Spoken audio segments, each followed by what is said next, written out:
And obviously, we're going to sell cars as a byproduct of what we do. But I don't believe that the core business is actually selling cars. I think it's selling the solutions. That's my opinion. Well, I guess it comes down to whether we're in a service business or a product business. Yeah. Retail business. And I believe we're in a service business, personally. I believe that's the differentiation that we can bring to the table, which is why this is different than McDonald's. Because at McDonald's, you're not trying, one McDonald's franchise is not trying to get people to go to their McDonald's versus some other McDonald's. They're like, we're going to have McDonald's that's close, they're everywhere, and you're going to go to the McDonald's that's pretty much as closest to you. Well, I know there's dealers in this room that pull people from an hour plus away. Drive past. And have to drive past the dealerships. Right. Well, because we're not like McDonald's. We're different. Right? And so if we want to pull people and make them drive past one dealership to come to ours, even if it's the same manufacturer, then we've got to offer something different. And it can't be then the same, then it can't be a product business. All right, so next step here is who your competitors are.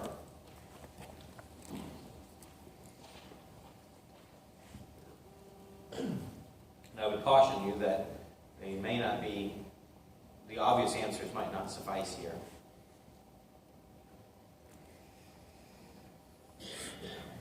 Clarifying how the business is unique,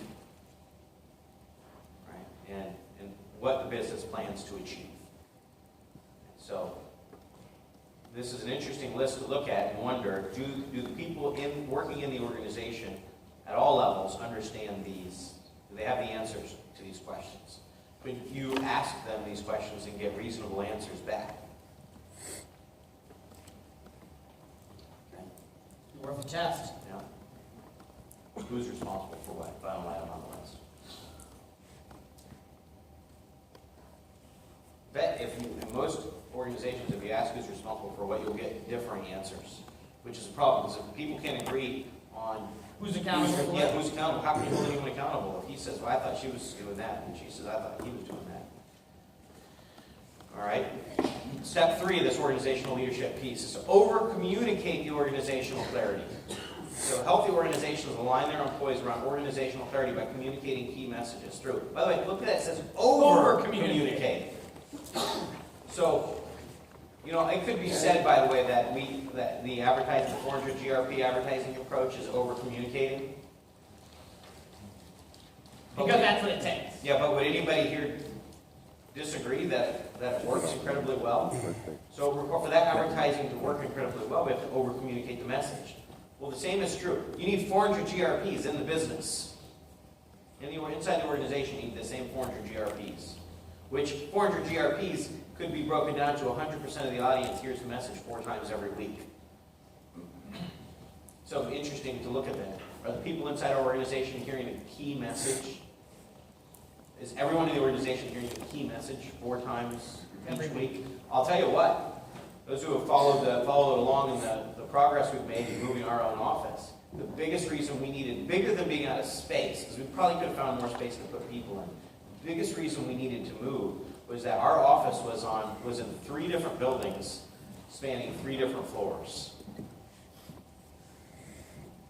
And that made it impossible for everybody in the organization to hear the key messages 4 times a week. Yeah, I mean, it might be interesting for you to walk around and think about these key messages that we just kind of outlined, and then make a tick mark every time you communicate fully those key messages, and then see, are you actually communicating that message even 4 times at all, let alone whether it's actually hitting everybody or not. Right. Even communicating it 4 times to anybody a week. Yeah, let alone everybody. So this Probably requires... not. Yes, Hard. yeah. How many square foot were you in versus what you're in? We were in 6,000 total square feet, and that included master bedrooms, closets, master bathrooms, stairways. Seriously. There was no hot tub. It was a garden tub. It was a garden tub. Roman tub. Walk-in shower. And now what are you in? 10,500. No No tubs. No suites. No. Because here, understand what we bought 5 years ago was a 2,400, well, we bought two little buildings, condominiums next to each other, each one 1,200 square feet of storefront space on the ground floor. We removed the wall between them, so we had 2,400 square feet contiguous office space, which we populated originally with 12 people 5 years ago. We have 50 people today. Above those retail units on each side was a 2-floor apartment, condo. So you could theoretically live upstairs and work downstairs. Well, we weren't living up there, we had tenants. Is that Penny? We said if worse came to worse, we could always move in there, no. But we had tenants in there, so we were renting it, which was, to cover the cost of the retail space at the bottom, basically.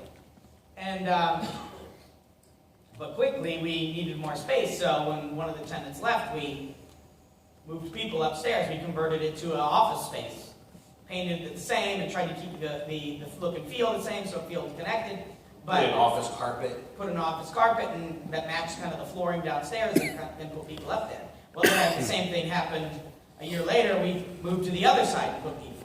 So we had this wonky, work environment, because it was at a necessity that we put people in these spaces. They weren't engineered or chosen for optimal performance or culture or anything. It just was what it was. Yeah. So here's what you rely on here for this over-communicating organizational clarity. Repetition. Same thing. Over and over and over and over and over again. When you start to get tired of it, you're starting to crack the surface. You're starting to say it enough times. He said like you're beating a dead horse. Yeah, it's definitely beating a dead. You have to beat the dead horse. But hopefully the horse is not dead. Hopefully you're just beating a live horse. It's kind of like the baby. It's not gonna baby. Yeah. Simplicity. The more complicated the message, the more potential for confusion and inconsistency. So we try to aim for simplicity. Always achieve it. We try to keep things simple. In our business, it's ESP, ESP, ESP, ESP, and Zaps, ESP. 6, we really expanded. There's 6 core values. Creativity, for us it's creativity, efficiency, results, show, persistence, and esprit de corps. Those are our 6 core values. We don't, those 6 things in ESP, we don't talk too much beyond much of that. We tell a story, we try and relate the story back to one of the values. Multiple mediums. Ideally. So you're talking about this in person, make videos, write a newsletter, Emails, memos. right. One-on-one conversations, presentations to the whole company. Different people react to information in different forms, so we're going to hit them in different ways. And super important, cascading messages. So you've got this, first step 1 was develop the leadership team. So are you organizing the leadership team so the leaders go off and communicate all the key messages in the right way? In the same way. The same way to the employees, so that the cycle repeats until the message is heard by everybody. So that's, It's not enough to assume that they're going to say the same thing in the same way. So you have to ensure that they say the same thing in the same way. This is not easy. We screw this up all the time. And when we do, we try and pull back together and say, hang on a second, I think we got our wires crossed somewhere. Let's all reconnect here and talk, what's the right message? What's the message that we're going to all agree to communicate the right way and go out and do it? And by the way, it's important to key in the leadership. It's important for the leadership team. The top executive can't carry this entire burden. This burden has to be shared among you and the team. So if you forget to handle the cascading messages piece of this, someone on the team should say, hey, before we end this meeting, can we talk about, can we agree on how we're going to share this message? A unified front. Okay, step 4. This is one. I know. Don't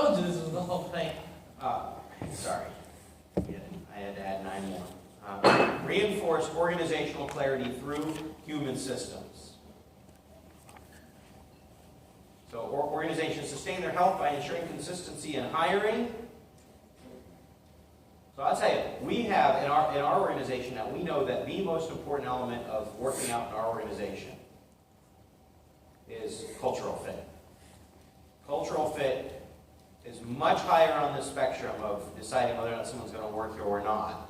Or stay. Yeah, or stay, than functional ability. Functional ability can generally be taught. Functional skills can be taught. Culture fit can't be taught. So I can, I've rarely recommended this book because I don't think it has a lot of direct relevance to your businesses, but it does to ours. It's called Joy, Inc. And largely inspired, like we've never sent it out. We wouldn't send it. I think we did. You think so? I don't think Yeah. so. We did? Like back in the building, like when we were thinking about the building. I probably disagreed, but I supported the decision nonetheless. That's right. Anyway, Richard Sheridan in Joy Inc. Talks about interviewing first for kindergarten skills. So do people have good kindergarten skills? And can they play nicely with others? I think that's most important. So we've actually taken, this has been super effective for us. We've taken to having paid trials, on-the-job paid trial days before people are offered permanent positions. I'm not going to ask you to come spend your time for free. I'm going to ask you to come work for a day, sometimes even more, or work on a special project in some positions. And I'm going to pay you for your time, and we're going to determine at the end of that day, was it a fit for you, and are you a fit for us? And by the way, we've had it go both ways. We've had people come in, do the day, and then us offer them the job, feel like they were a good fit, and then them turn us down for the job and say, Not really what I wanted. that's not what I wanted. Get away with. And so, man, I'm glad that they found that out after one paid trial day, than coming in and working there for 6 months and then disrupting everything. And likewise, we've had plenty of people come and do the day, and I say, I don't think so. I'm here. Take your excellence elsewhere.